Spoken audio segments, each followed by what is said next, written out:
Brad Marchand is the guy who's supposed to lead this team. He makes an egregious error in the team up in the third period, halfway through the game, and he pushes him in the back like, hey, be better. We need to have an extended conversation about the Boston Bruins. So let's do that right now. They are off to a 3-3-1 start, which is the worst start. Boston's worst start under Jim Montgomery. Do you know how I know that, Pete? Because like the other 2 seasons that he's coached have been incredible. Do you know how many games he won through his first 7 last season? 6? 6. You know how many he had won through his first 7 2 seasons ago? 6? 6. He was 6. I want to say he was 6-0-1 last season, 6-1-0 2 seasons ago. Every year, the Boston Bruins are, to a degree, lowercase c counted out, and every year they start the season gangbusters. This season, I think we all thought, we're done being made fools of. The Bruins will be fine, which they very well may be, but they don't have that unbelievable start. I thought they would be a worse regular season team. We discussed that in our preview, but not like this. So far, they are 3-3-1. They have shuffled their lines and been shut out by a team that had no wins, and that came after we discussed. Apparently, I've learned we're the only show and media members to discuss the fact that Jim Montgomery brutally attacked Bruins captain Brad Marchand Saturday night in Utah. We kid about that, but as John Butchergross noted with us yesterday, he is in the final year of his 3-year contract and has not been extended, which the Bruins historically, I remember like they were on the fence about Claude, and they were like, "Yo, we'll extend him." You just extend the coach. Right. You don't send a coach into a walk year. You don't make them a lame duck because it sets up the potential for bad vibes. Where the second there is an incident or the second there is a that guy yells thing, you're like, I'm not saying Marchand or players did this, but they're like, I'm going to be here longer than you, so it doesn't fucking matter. Right? You got like 7 more months, or who knows. So, are you concerned about the Boston Bruins right now? Yeah, I am. Good. I definitely am. I think that they will be better than what we've seen through 7 games. But how can you not be worried about them based off of what you've seen? They've looked extremely flat. Nothing has really stuck to give you a ton of confidence outside of Jeremy Swayman and I think the fourth line. Do you know who the Bruins' leading point getter is right now? Mark Kastelik? No. Trent Frederick? No. Give it to me. Cole Koepke is the Bruins' leading scorer. What? At this point in time. The Boston Bruins? The Boston Bruins. Okay. Cole Koepke, a guy that we all definitely knew before this season, right? I've John, watched games and I'm still not sure you didn't make this this player up for this segment. Cole Koepke is a real Boston Bruin and a real team leader in points. Not 6 amazing. points in 7 games, 3 goals, 3 assists. Yeah, the Bruins' fourth line has been fucking awesome. Everything else has been, what is going on? You got to figure it out. And I definitely think that the Jim Montgomery, there is weight to saying like, at what point do you seriously consider that maybe he's got to go In season? Yeah, 1,000%. Sean, could you give us yesterday, our dear friend Mike Felger apparently doesn't listen to this show, isn't online, found out about, well, how about this? We'll play him and then we'll get to Marchand after. Does that make sense? Yeah. Okay. So this was Felger having apparently just seen the clip of on Saturday night, Marchand fucked up. Montgomery yelled at him on the bench, put his hand on him. It wasn't a physical altercation or whatever. We made it out to be because that's just a fun thing to do, to be like, that guy yells and beats up the players. But here's Felger freaking out over the fact that nobody was talking about it. How could you be on the road trip with the team and have access to him every day and have the coach push the captain. Let me embellish. Let me play. Assault the captain. Physically interact with the captain on the bench. It's a good question. Has anyone asked Montgomery about it?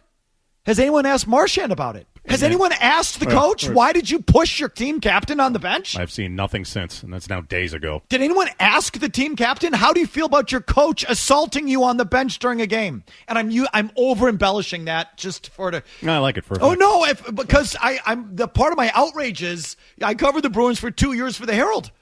I mean, that would be our headline. We'd embellish it. Coach assaults captain on the bench, like the easiest story ever.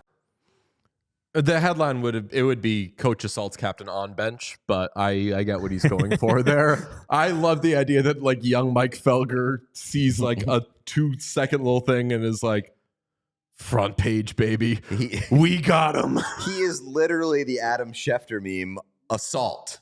Yeah. That is exactly what he's doing there. It's obviously he's overblowing that, but it is kind of wild that it didn't get a little bit more. Like Elliot Friedman talked about it in 32 Thoughts, like led with it in 32 Thoughts over the weekend. And it hasn't been talked about that much here. Well, we do have, yes. So Brad Marchand has been asked about it. Sean, what are your findings? Via Connor Ryan of Boston.com, the Boston Globe. This is breaking. Yes, 19 minutes ago. Brad Marchand, the reaction to Montgomery ripping into him, said, quote, "It's unfortunate how coaches are scrutinized over things like that. There's a lack of accountability nowadays because people can't handle the heat. You make a mistake like that, you deserve to hear about it." Okay, so I like that from Brad Marchand. And it's kind of something that we joked about it on, I think, Monday, but we're like, Marchand's probably fine with that. Yeah, 100%. He's like, yell at me. I've gotten a lot worse. And like people made a big deal about him going after the captain, which in a way I get, because for the Bruins' sustainability and the success that they've had over that past handful of years or whatever, the big consistency has been leadership and being kind of like this unwavering team. So to see Montgomery screaming at Marchand on the bench would probably send up some red flags, some antennas. But also what Montgomery has established in like his first few years as head coach is that he's willing to go after everybody and anybody. First round of the playoffs, did it with David Pastrnak. Right. And then went up to David Pastrnak after and was like, hey, I know that it's supposed to go in the opposite order. I'm supposed to tell you this first, but I just ripped you. Yeah. And Pastrnak was like, I hope so. I stink, baby. And I think that is part of, and like, I'll keep it a little Boston-y. This is going on right now with Gerard Mayo and the Patriots, where like, if you're a player's coach and you say something that is like, in the case of Mayo, he said like, we're playing soft and everyone's fainting and Belichick is like taking his pound of flesh with it and everything. I think that if you go quote unquote easy on people and you say like, hey, like I'm going to work with you and I'm going to like respect you as a man and as a person and everything, and I'm going to let you do your thing. I'm not going to hold myself above you. That doesn't necessarily mean like I don't expect things from you. And it doesn't mean that you should think nothing's expected from me. I should be fine, because you're still an individual. You're still competitive. You're still driven. So these guys who, have a bit of an easier time than they did under Bruce Cassidy are still probably like, if I fuck up, I want to be made to feel bad about it. And it's the other side of the coin that like Chara established in terms of leadership, where like you're not going after the young guys, you're not going after the unproven guys and making them eat shit just because they're young. It's the other side of that coin where you're not letting the older guys and the veterans skate by when they make mistakes just because they have a letter on their chest or because they've been here longer or because they have a voice in the room. If they fuck up, they have to eat shit for it. Yeah, and I think that in the case of Marchand, Pastrnak, those guys, they all kind of came up in that system. So I don't think it's the end of the world. I do think the thing of Montgomery is interesting, because if they are struggling this season and it goes on a while, maybe in season is in play, because obviously the financial commitment isn't there. You could get some sort of spark. They did so much in the offseason to make themselves a good postseason team. They get Zadorov, who everyone is mad. He's taken a minor penalty, at least a minor penalty, in all 7 of his games so far. Again, I have a little bit of dead dove, do not eat sort of thing there, where he's not going to take a minor penalty every single game. But I'm like, did you not know what Nikita Zadorov is? He is a I say bottom 4 defensemen.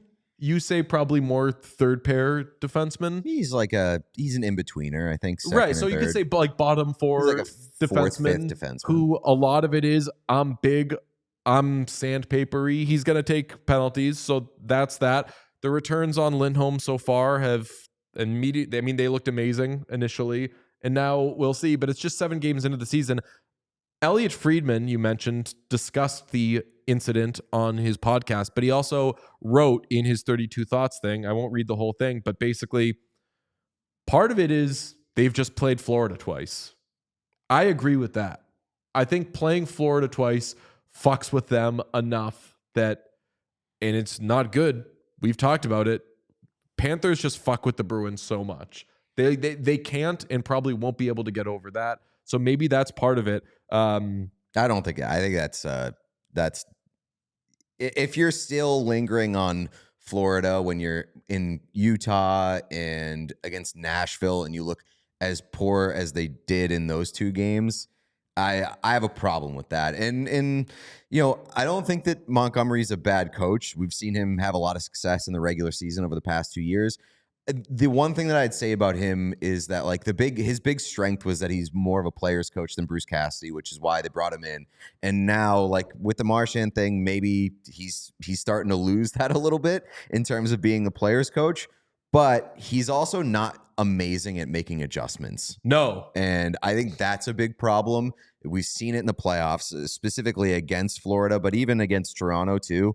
So like if they're not able to make those mid-game, mid-season adjustments that get them back on track, that would be the path out the door for him, I think. And not this really matters, but I for sure root for. I think we all root for Jim Montgomery. You're a Bruins fan, so you want the coach to do well and everything. Also, just like whether it's him, whether it's Sark, like I admire guys who are in big, like center of attention jobs that like get themselves right when they go through some shit. Jim Montgomery went through some shit, came back, won Jack Adams. I want that guy to have all the success in the world. Here's what Elliot Friedman wrote. There's been a lot early. Jeremy Swayman's lengthy contract stalemate, Jim Montgomery going hard at Brad Marchand on the bench in Utah. The yelling wouldn't bother me. Side note, it bothers me. That guy yells. As long as it was a rare occurrence. I'd be more worried if it happened often. That's a sign of things coming unglued. A couple sources pointed out that they don't like coaches who only make examples of young players or fourth liners. That's what you said, Pete.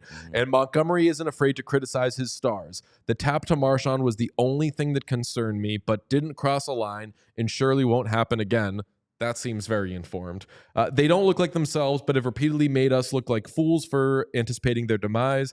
High IQ team that isn't itself right now and needs a restart. Again, personal opinion, but I thought those Florida games really threw them and reminded us the Panthers are still a force. I think that is a succinct and very astute kind of summary of what the Bruins are facing right now. So we'll see what ends up happening there. Sean, did you end up okay, we're all good on the Marchand stuff. Anything else you had? Yeah, just to point out, the Bruins next few games are the Stars, Maple Leafs, then they get the Flyers, nice little bye week, and then they get the Hurricanes.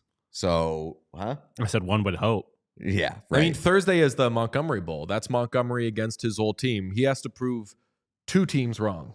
That's true. In this game. Yeah, so like 3 out of the next 4 are very tough teams. So Bruins, a lot of pressure on them this week. I'll say someone in the chat says the Florida excuse is a cope. You know this about me, Pete. We need to know the difference between a reason and a good reason.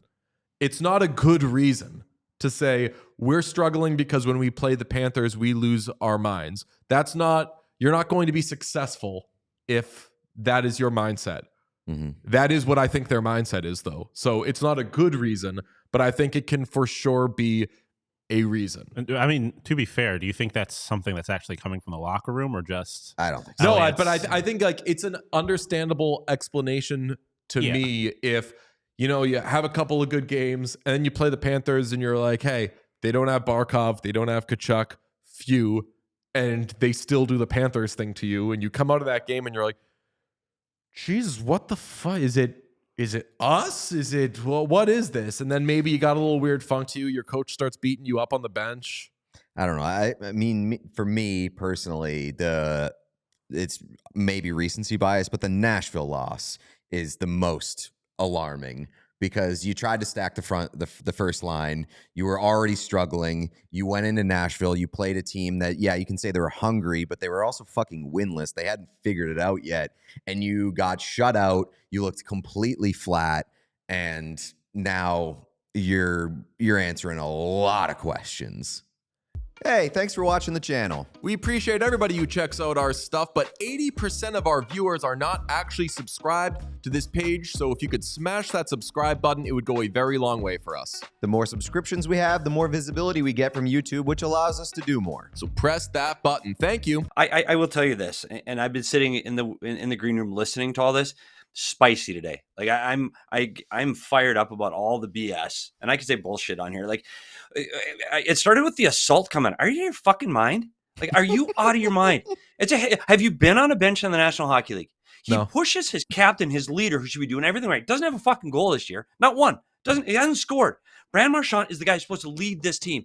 He makes an egregious error in the team up in the third period, halfway through the game, and he pushes him in the back like, hey, be better. First of all, we need lip readers to see what he said. It was a horrific mistake by the captain of your team. Do better. And he just gives him a little nudge. Do better. Like, come on. Like, that's out of your mind. If Jim Montgomery is a player's coach and he gives his captain like that, first of all, the young guys on the bench go, oh my God, he's doing that to the captain? That's awesome. Like, the best bench coach we ever had in Arizona was Bobby Francis, because Bobby Francis would yell at Keith Tkachuk and Jeremy Roenick. He'd bench him. He'd sit him, because when the other players on the team see a guy go after the best players, you're like, oh my gosh, it's fair. It's equitable. This is the way it should be. Instead of let's bag skate the fourth liners. Let's make the extras go out again today. You know what? We're losing, so let's bench the fourth liners. Like, this is somebody that doesn't understand what's happening on a bench. I don't know what's behind the scenes with their relationship. Maybe they don't get along. And if that's truly the case, there is problems in Boston, because you can't go after a beloved player and leader like Marchand like that in the locker room if there's a problem. If those two get along and they communicate and they have an open door policy, that's exactly what this team needed right now. By the way, nobody's mentioning last year they were 5th in goals against average. 5th. And then I was like, where are they now? 27th? 20th, They stink. They stink. Like, their goalie got signed the day the season started. Relax. They're 2-1 at home. They lost to Florida at home. 5-on-5. They beat Florida in that game 3-2. Like, pump the brakes in Boston a little bit. They're 6-1 2 years in a row. Pump the brakes. You sound mad that coaches don't push their players enough. Well, it's okay. This is the National Hockey League. In youth hockey, not acceptable. If you're taking your kids to a coach that yells at a kid on the bench when he's 10, get him out of there. This is the National Hockey. This is where they make a living. This is millions of dollars on the line, including Jim Montgomery's contract and salary and where he goes.